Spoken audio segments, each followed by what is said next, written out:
Going to flick through some of the international newspapers for you now. Florence Filmano's with us here on set. And Mitt Romney's visit to Israel getting an awful lot of attention in the international press, especially comments he's made about Iran. That's right. It's on the cover of the Wall Street Journal Asia because he said that the U.S. has a moral imperative to stop Iran from developing nuclear weapons. And he said that the U.S. would support Israel if it ever launched strikes to Iran. So it's there on the cover of the Wall Street Journal Asia. Romney emphasizes tough tone on Iran during trip to Israel. And there's a photo of him at the Western Wall in Jerusalem, which he referred to as Israel's capital. Now, it's also on the cover here of the International Herald Tribune. Romney backs Israel's right to strike Iran.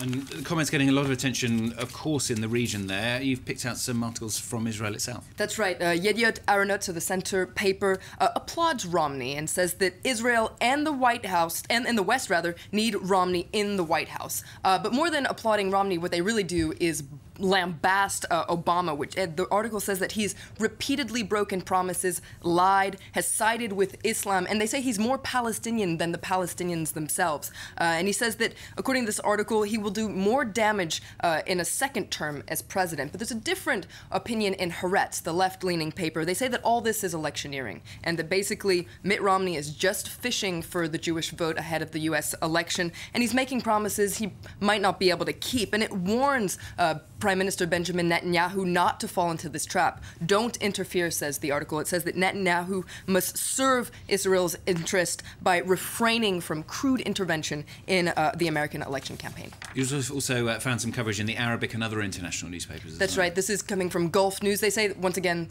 like Haaretz, that this is all about the election, that, but it calls on Obama and Romney to stop competing for the Zionist support, for Zionist votes. And it says that there's this deep bond between the U.S.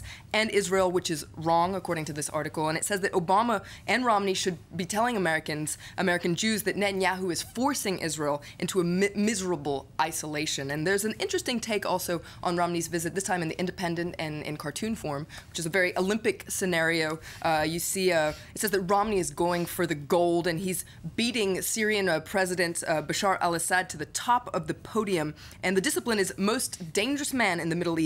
And in the background, you see Benjamin Netanyahu clapping his hands. Yeah, unfortunately, we've got the wrong image there, but hopefully we'll sort it out for a little bit later on. Speaking of the Olympics, of course, the game's getting a lot of attention in the press, not only the competition and the sport. Yes, in the lead up to the games, we've been covering lots of various mishaps and scandals, and unfortunately, they keep coming. They just keep coming. There are always mishaps and scandals in the Olympic Games. Happens every time. But anyway, what's the latest? The latest today, we'll see what happens tomorrow, but today people are focusing on empty seats. They're calling it the empty seat fiasco. This is on the front page of the Independent. A lot of people angry because there have been images of lots of empty seats, including some of the best ones at supposedly sold-out events.